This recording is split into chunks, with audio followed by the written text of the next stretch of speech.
Good day, everybody, and welcome to another edition of the Military and Foreign Affairs Network. I am your host, the voice of reason. In today's ongoing coverage of the civil war taking place inside of the former state of Ethiopia, the fighting continues. Today, we're going to look at a multitude of fronts, and at the same time, we're also going to have an in-depth look at the western area of operations in western Tigray, in which we could see an uptick in fighting. But first, we're going to start in the southern Tigray region, where we have continued to observe ongoing battles taking place within the vicinity of Alamata, and at this point in time, we can confirm that forces of the Abiy loyalists have been pushed south of Alamata, and mainly the fighting is now occurring within the vicinity of Waja and other areas, both across the border into the Tigray region and, in fact, on the other side into the northern Amhara region as well.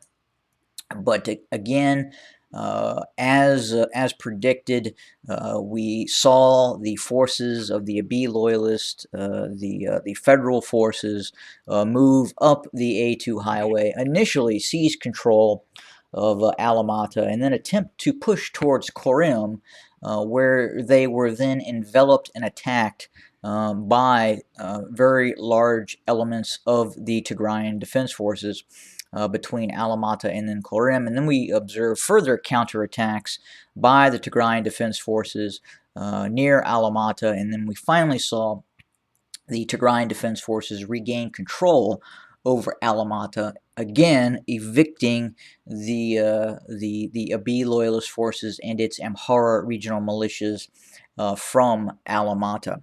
At the same time, we've continued to see a significant increase in drone activity that continues to operate along the A2 highway as far north as Mekelle, and then as far south, obviously, as Korim, Waja, and other areas in the southern Tigray region. We can also confirm that it would appear that, at least in terms of the Wing Loon 2 deployment strategy that we are seeing, it would appear that Ethiopian National Intelligence Forces are operating those Wing Loon drones, and again, those Wing Loon drones are taking liberty in terms of the targets that they are striking. We have seen time and time again over the last 72 hours plus that, in fact, civilian targets have been struck. It would appear that as these drones are being launched against the Tigrayan Defense Forces, if ordnances are not dropped relating to the precision-guided munitions, they are attacking what they believe to be a military target. But unfortunately, at times, many times, these are simply not military targets they're hitting, but in fact civilian convoys, and in one case at least a United Nations peacekeeping van, again, was struck by the Abiy loyalists, by the Ethiopian National Defense Forces Intelligence Agency, operating Wing Loon 2, Wing Loon 1 drones. We continue to see the TB2 drone as well operating within the vicinity of Korim, Alamata, and other places within the conflict zone as well. In other areas, DRK, as we know, the Tigrayan Defense Forces initially withdrew from a DRK, moving back into the Tigray region and the areas along the B32 highway. We then observed that elements of the Amhara regional militias then attempted to push into southern Tigray, and they were really at that point in time pounced upon by the forces of the Tigrayan army. And again, significant casualties were taken by the Abiy loyalist forces, by the Amhara regional militias within the vicinity of the area north of a DRK. We then observed that the Tigrayan Defense Forces then recrossed the border with Amhara Tigray region and started to envelop towns, and especially a DRK, where we have observed further advances by the Tigrayan Defense Forces, and eventually the forces of the Amhara regional militias that were operating within a DRK, as you can see here on my map, had to withdraw from a DRK, and as we speak, it is reported that the Tigrayan Defense Forces have regained control of a DRK. But again, the battles that have occurred within the last 72 hours, 48 hours, around the B-32 highway, around a DRK, in areas both north, west, and east of that town, have been continuing, and again, the casualty rate for the Amhara regional militias in this area have been rather high, rather significant, and has forced them to withdraw from this area. And at this point, we think we're seeing less and less drone activity in terms of drones being deployed near a DRK. Obviously, the drones, for the most part, are being deployed within the vicinity of southeastern Tigray region, back over here.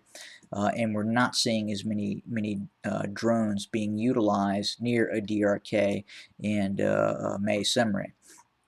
But at the same time, as we see the Tigrayan Defense Forces pressing down the B-30, and again, at this point, it doesn't appear to be a concerted effort to hold terrain. But again, as I talked about in the previous video, these are envelop and destroy operations where the Tigrayan Defense Forces are crossing the border, enveloping targets of opportunity of Amhara regional militias, of the even in some cases the Eritrean army, which is supporting both Amhara regional militias and the Abiy loyalist federal forces, are continuing to be harried and attacked by the Tigrayan Defense Forces as they cross that border and look to push into the northern Amhara region and southern Tigray region frontal zones. And again, it's this area. But at the same time, we're starting to see more and more deep infiltration tactics by the Tigrayan Defense Forces crossing the Tigray River and starting to more or less infiltrate western Tigray. And again, this is not a major conventional push in terms of huge amounts of forces being forced into western Tigray in a major conventional type of operation.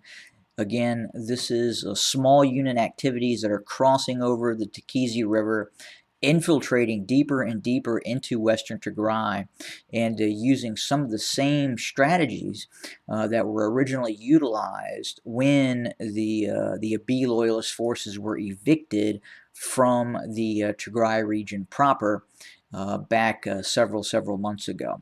But again, we're starting to see those type of activities in the western Tigray region. Again, company-sized elements of the Tigrayan Defense Forces crossing into the over the Tigray River, infiltrating from areas such as a DRK north and west of Zarima, and continuing to operate along the Amhara-Tigray border, both in western Tigray and at the same time crossing over the Tigray River and operating some of these more desolate areas in terms of targeting and attacking forces of both the Abiy loyalist and the Eritrean army. Now again, the Eritrean army and the Amhara regional militias is the holding force that is defending the western Tigray region. We're not seeing as much of the Abiy loyalist federal forces in Amhara and areas in western Tigray. Most of the forces that are operating in the western Tigray region are Amharan regional militias, and then obviously the Eritrean army itself. But again, we're starting to see an uptick in activity that would indicate that the Tigrayan Defense Forces are setting the stage for a possible larger operation and or a continued war of attrition to make the occupation of western Tigray incredibly costly. At the same time, we are also seeing forces of the Tigrayan army in conjunction with some foreign support on the Sudanese side of the border, quite possibly preparing for additional actions coming from the Sudanese border areas into western Tigray as well. So again, we're starting to see the occupational forces of the Amhara regional militias and the Eritrean army, which occupies western Tigray, now quite literally facing at times a two-front war. Again, units of the Tigrayan army crossing over in small unit actions across the Tikizi River and entering western Tigray at the same time.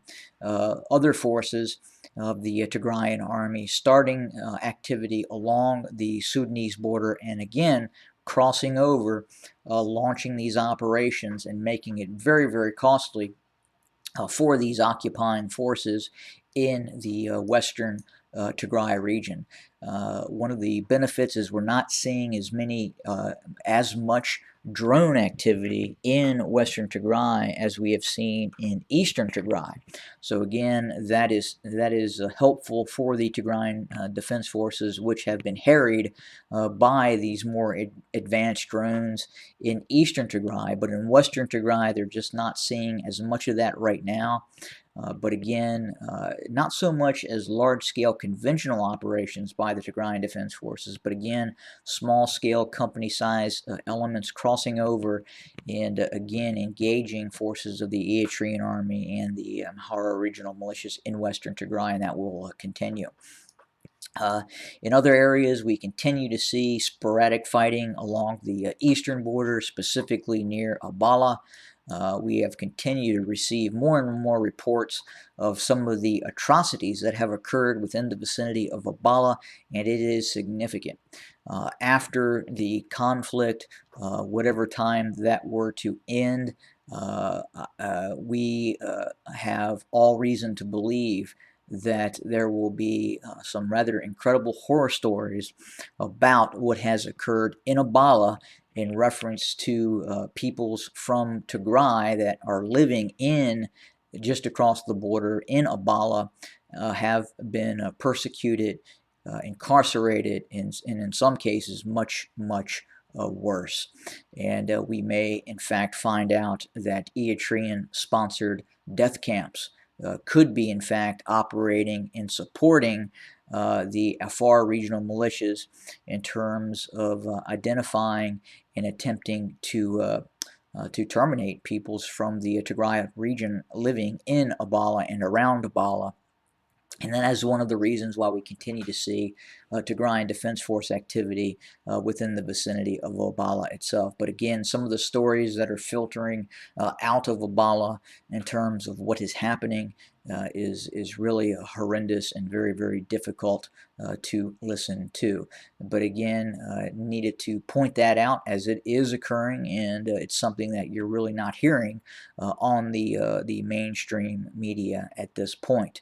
But in all probability, post-conflict, we'll probably look back on this in retrospect and scratch everyone's head in terms of why wasn't this stopped at some point.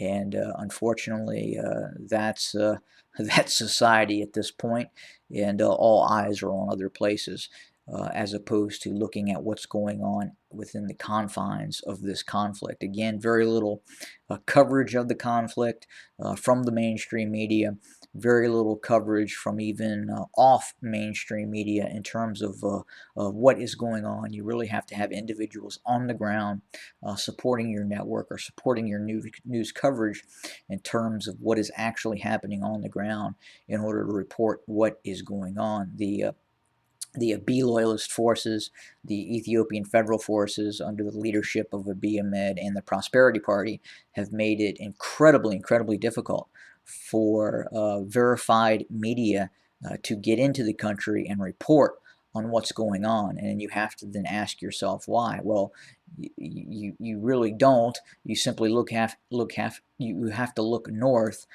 in terms of the despotic regime of Eritrea and the modus operandi, the MO of the despotic regime of Eritrea, how it treats media outlets in that country, and you can see very, very similar types of activities now occurring inside of the former state of Ethiopia as the Abiy regime becomes more and more despotic and tends to operate more and more like the Isaias Afwerki regime in the north of Eritrea. That is the news of today. Again, I hope everybody had a safe and happy new year. Again, January 1st, 2022. Just amazing. Thinking to myself back in the 80s and early 90s, what the planet would look like in 2020. And well, here we are in 2022, and a pretty amazing time in terms of advances in technology from the 80s, from the 90s, into where we presently sit. But again, that's the news from the region today. More to come very, very soon. More content for your consumption. Again, Happy New Year from my family to yours, and we will be talking again very, very soon. Have a good day, everybody.